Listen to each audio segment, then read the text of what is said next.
everyone. I'd like to welcome you to the Austrian Circle. This is the program where we talk about the economics of freedom here on WHUS Stores 91.7 FM. So thank you very much for tuning into my show this morning. I am your host, Racker, and we are going to be discussing secession on the show today. Very recently, Scotland voted to potentially secede from the United Kingdom over in Europe, and this has been encouraging a lot of people in Europe to vote against their particular political standing in the territory that they live in. The Catalans in Spain are also wishing to vote for secession, to secede and start their own nation. The Venetians in Venice, in Italy, also want to secede from Italy and start their own nation in their particular territory. And really, when we think about this, it's really not much different from any other union that people get into and then decide that they want to dissolve. So if you're in a contract with an insurance company, then you would want to dissolve that relationship at some point if you are no longer satisfied with their services, if the prices are too high, or, for whatever other reason, you would want to secede. You would want to get away from that relationship and start a relationship with maybe a different insurance company. And in this way, secession is not very much different from the dissolution of a marital relationship through a divorce.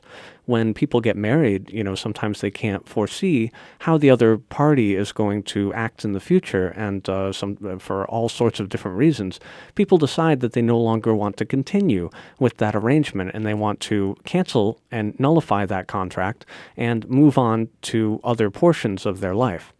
And again, this is very similar to what people who want to secede are saying. They're saying this particular political arrangement no longer suits us, and we would like to arrange for different situations here in this area, and we no longer want to be under your political rule. And this is exactly what happened in the early American Revolution. The Americans seceded from Britain. That's what the Declaration of Independence was saying. They were saying, we no longer want to be under your political rule. We're going to start our own thing over here. You can have your thing over there, and we're just going to go on not under your rule, rather under our own organization that we have decided to create. And so secession is not a scary thing. It's not something that's something that should be feared. It's actually how we created this country, this grand and wonderful and freedom-oriented place. We seceded from a political entity that we no longer felt was serving us. And so with this in mind, looking at the Scotland secession, we see a very stark contrast between what happens now and what happened back in the day. So, 1776, we signed the Declaration of Independence, and Britain sent an army over to squash the rebellion. So King George at the time did not like that people were going to secede from his rule. He wanted his taxes. He wanted to be able to control the colonies. He wanted all the money from the economic trades that were happening at the time. And so he sent an army to stop the secession movement. If we fast forward to the 1860s, we see the same exact thing. Lincoln wanted his taxes from the southern states, and he was not going to let them become their own nation because that would allow them to perform trades with Britain without getting the tariff money that he so desired.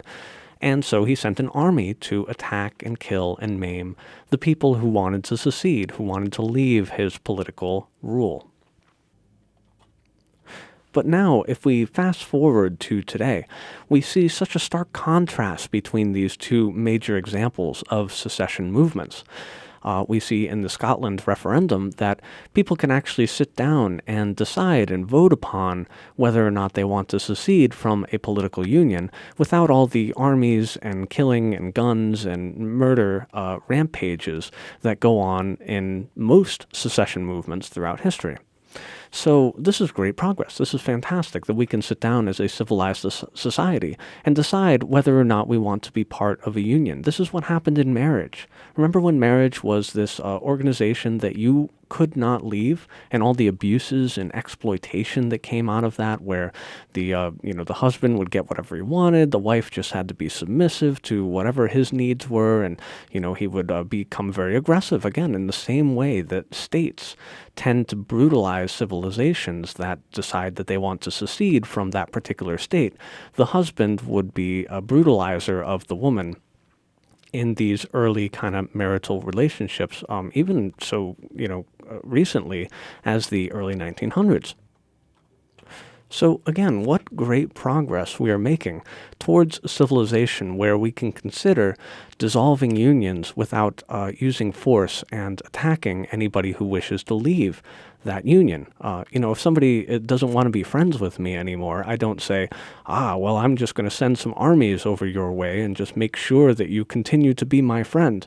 No, I just say, well, if you don't want to be my friend anymore, I wish you the best of luck with your life, and I wish you well, but I'm going to not, use aggression to make you stay in this union with me. And so the first article I'd like to read for you today is by Ron Paul. He's talking a little bit about secession and its historical context and in regards to the Scottish referendum. So Ron Paul has this article, Scottish Referendum Gives Reason to be Hopeful.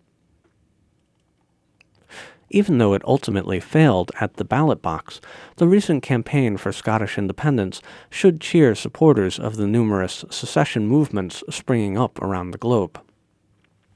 In the weeks leading up to the referendum, it appeared that the people of Scotland were poised to vote to secede from the United Kingdom. Defeating the referendum required British political elites to co-opt secession forces by promising greater self-rule for Scotland, as well as launching a massive campaign to convince the Scots that secession would plunge them into economic depression. The people of Scotland were even warned that secession would damage the international market for one of Scotland's main exports, whiskey. Considering the lengths to which opponents went to discredit secession, it is amazing that almost 45% of the Scottish people still voted in favor of it. The Scottish referendum result has done little to discourage other secessionist movements spreading across Europe in countries ranging from Norway to Italy. Just days after the Scottish referendum, the people of Catalonia voted to hold their own referendum measuring popular support for secession from Spain. Support for secession is also growing in America. According to a recent poll, 1 in 4 Americans would support their state seceding from the federal government. Movements and organizations advocating that state governments secede from the federal government, that local governments secede from state governments, or that local governments secede from both the federal and state governments are springing up around the country. This year, over 1 million Californians signed a ballot access petition in support of splitting California into 6 states.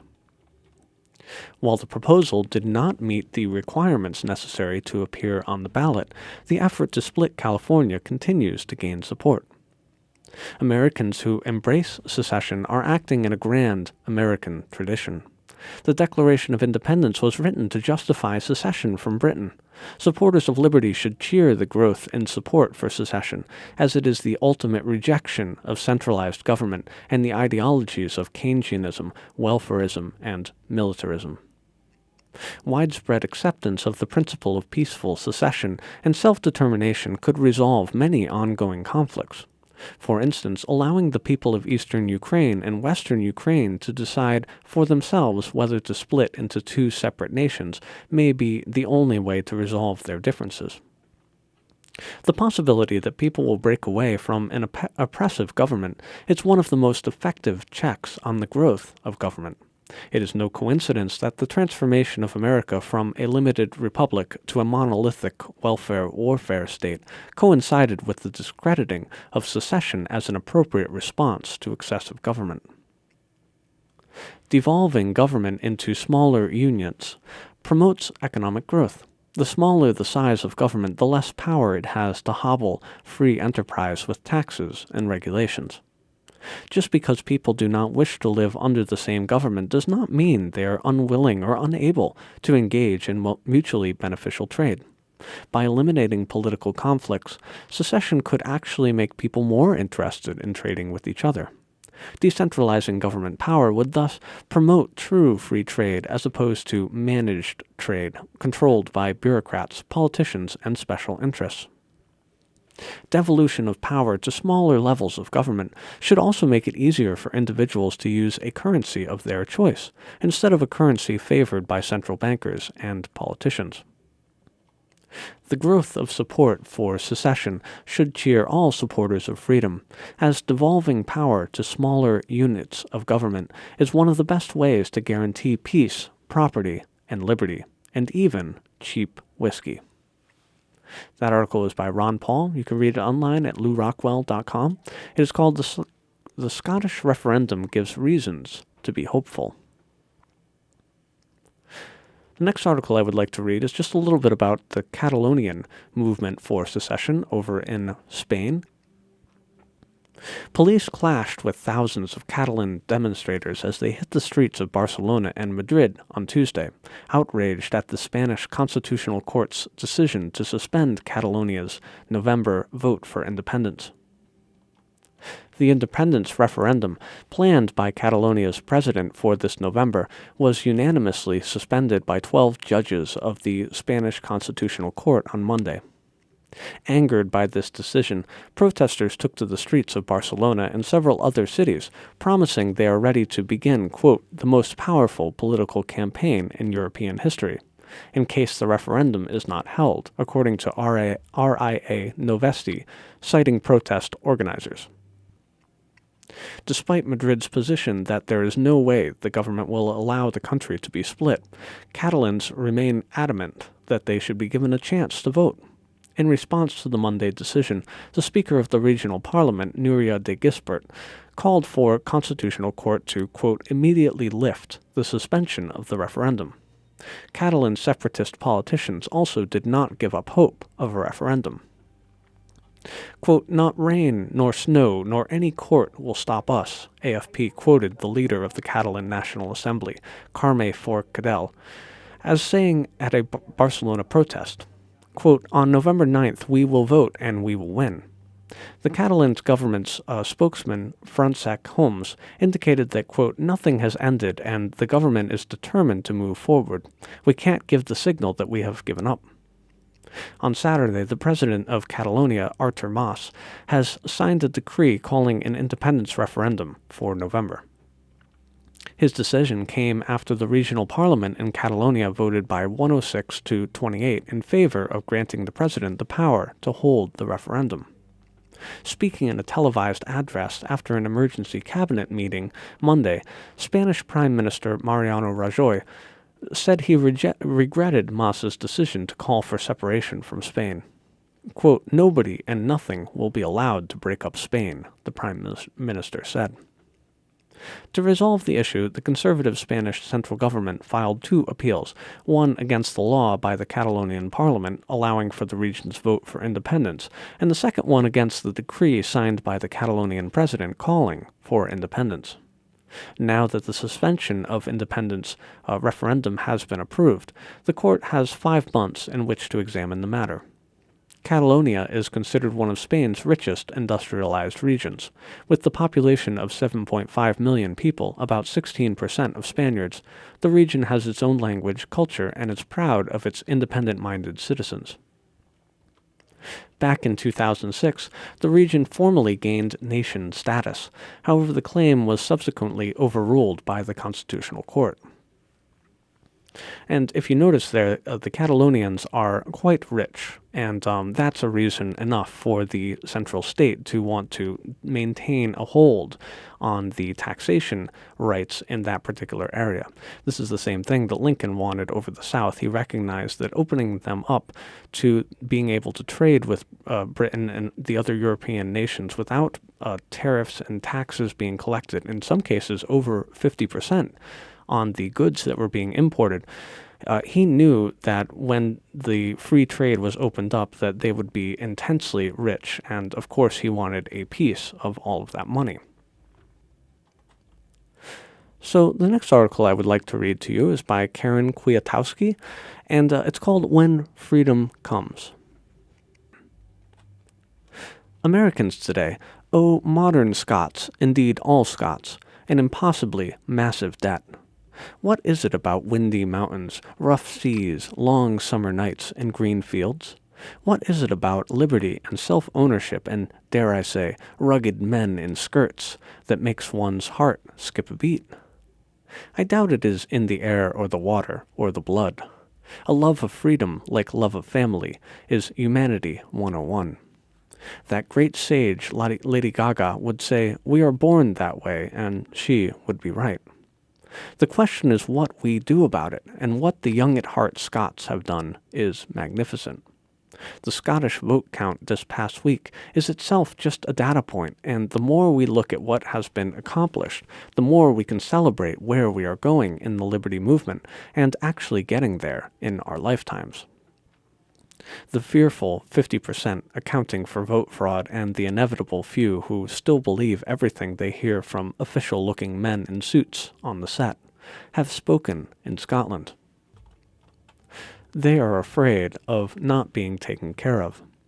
Admitting this is the first step in their liberation from their psychosomatic disease. Naming the fear is simply huge, and now they have done it.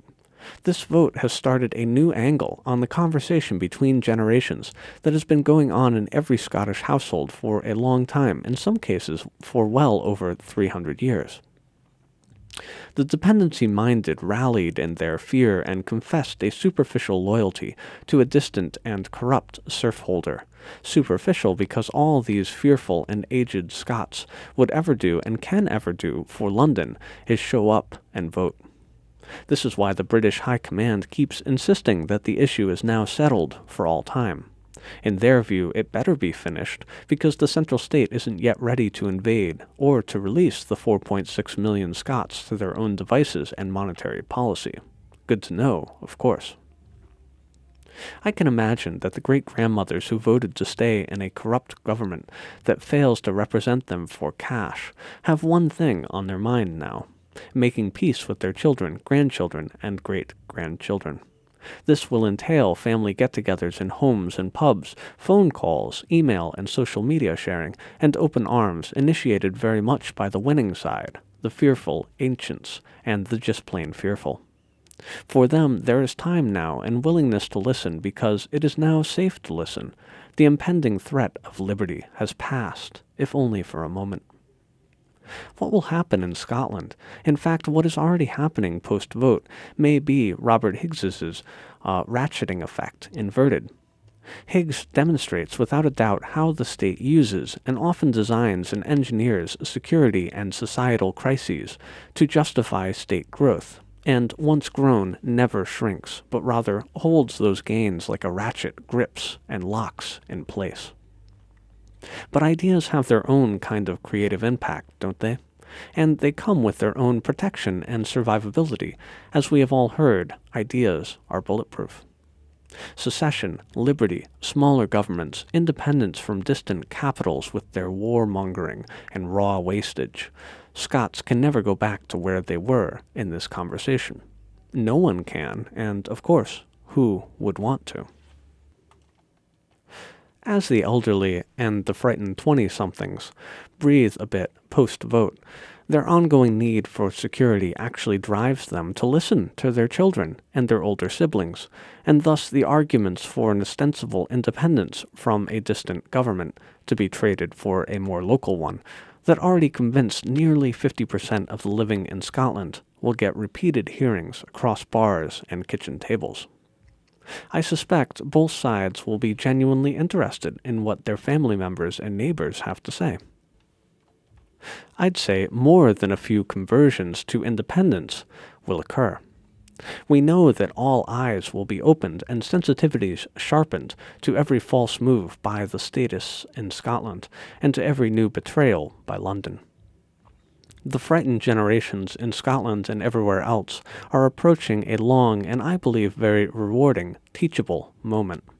At least 45% of Scotland will be taking advantage of this moment for months and years to come.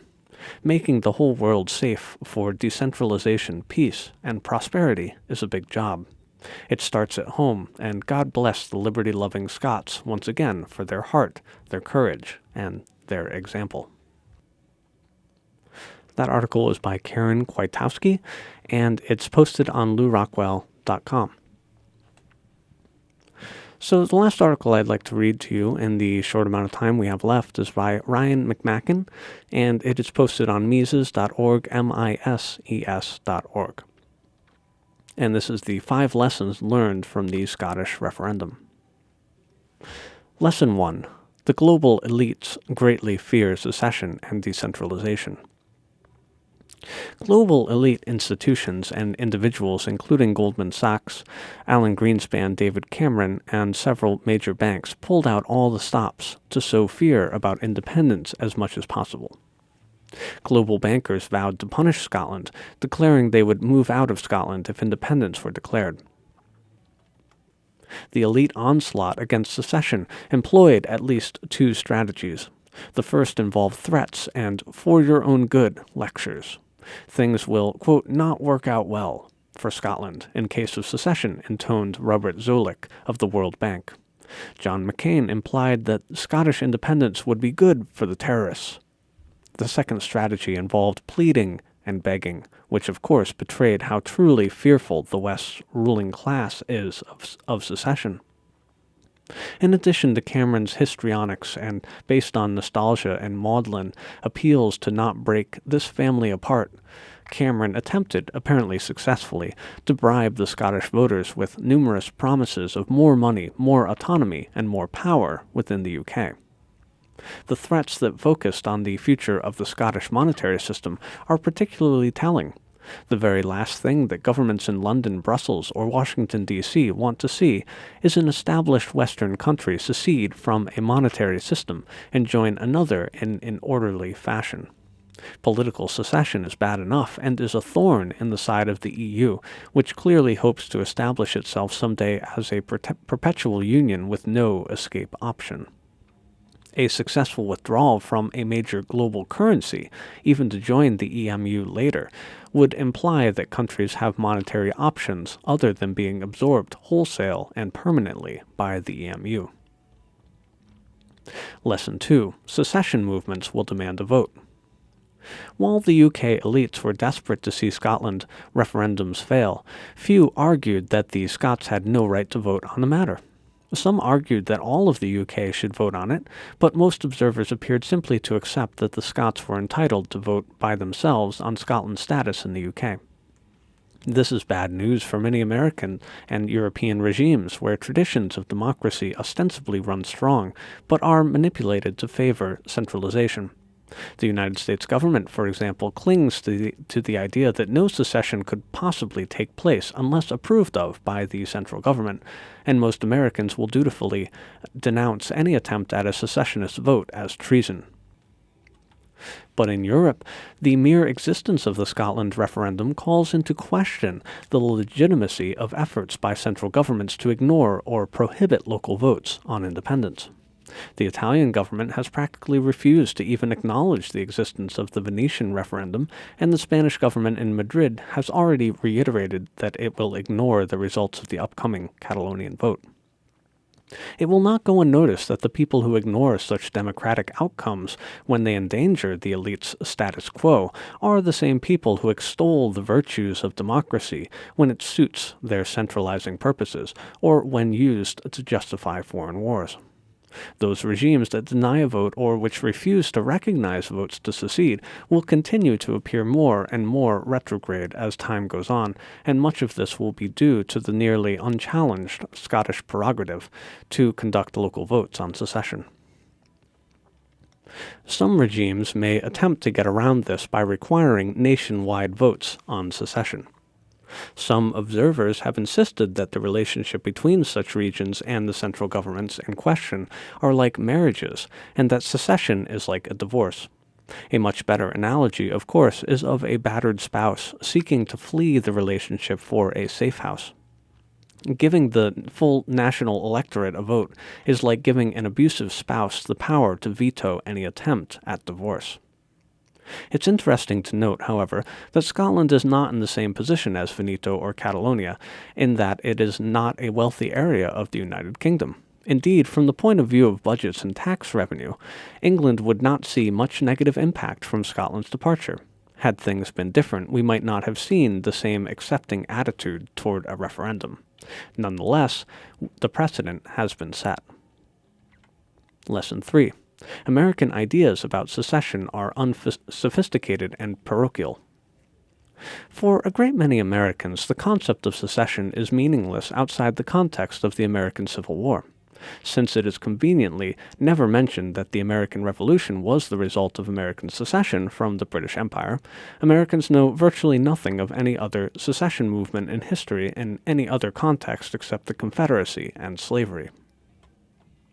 Some Americans of a certain age associate secession with the Yugoslav wars of the 1990s, wrongly thinking that war to be caused by secession and not by decades of centralizing communist rule. So most Americans, when faced with the question of secession, have only two responses. One, if you want secession, you must want balkanization. By this, it is meant that secession equals ethnic cleansing or bloody civil war. Two, if you want secession, you must be racist, because, of course, secession could serve no possible purpose other than the spread of slavery. The Scottish question has made it clear that, in the rest of the world, most educated human beings understand that secession has been used in a wide variety of historical and political contexts. Obviously, slavery has nothing at all to do with the secession movements in Quebec, Scotland, Veneto, or Catalonia. Moreover, Americans in the typical fashion of authoritarians, who justify any unjust state of affairs by dogmatically repeating the phrase, "it's the law," act as if the matter of regional autonomy and independence was settled once and for all in 1865 by the Civil War. Presumably, for these people, the matter has been settled until the end of time, because some other people, all of whom who are now long dead, fought a war about it. It requires truly awe-inspiring levels of Philistinism to think that something political is forever settled because of something someone else did a century and a half ago. Among more rational and reasonable groups of humans, however, it is recognized that political conditions and allegiances change constantly. At the same time, the pro-secessionists in America who dogmatically invoke the United States Constitution of 1787 as proof of secession's legality will continue to fail to win converts. The Constitution, as envisioned by those who wrote it, has been dead and buried for at least a century. The old interpretation is far too limiting in any case and only applies to full U.S. states and not to portions of states. Lesson 4. Secession is a good way to bargain. As we learned from the Scotland experience, centralizers fear secession to the point where they're willing to throw a lot of bones to the secessionists. Of course, in the case of Scotland, which is a net tax receiver region, these promises involved a lot of government welfare. In the case of Veneto, for example, things would be different. In any case, threatening secession is a useful tactic in obtaining additional autonomy. Ultimately, what really matters to the regime is the ability to inflate the money supply and control the financial system. Politicians from the central government will be willing to part with many powers, but the power to inflate and control the banks will never be given up lightly. Lesson 5. Centralization is unnecessary for economic success. And if you'd like to read the answer to that lesson and why economic success does not hinge on whether or not you have a large central state, you can read the article. It's by Ryan McMacken. It's called 5 Lessons Learned from the Scottish Referendum line at Mises.org. So thank you so much for listening to my show. This has been the Austrian Circle. I'll be back next week with another episode, and I hope that you have a great week yourself. Take care.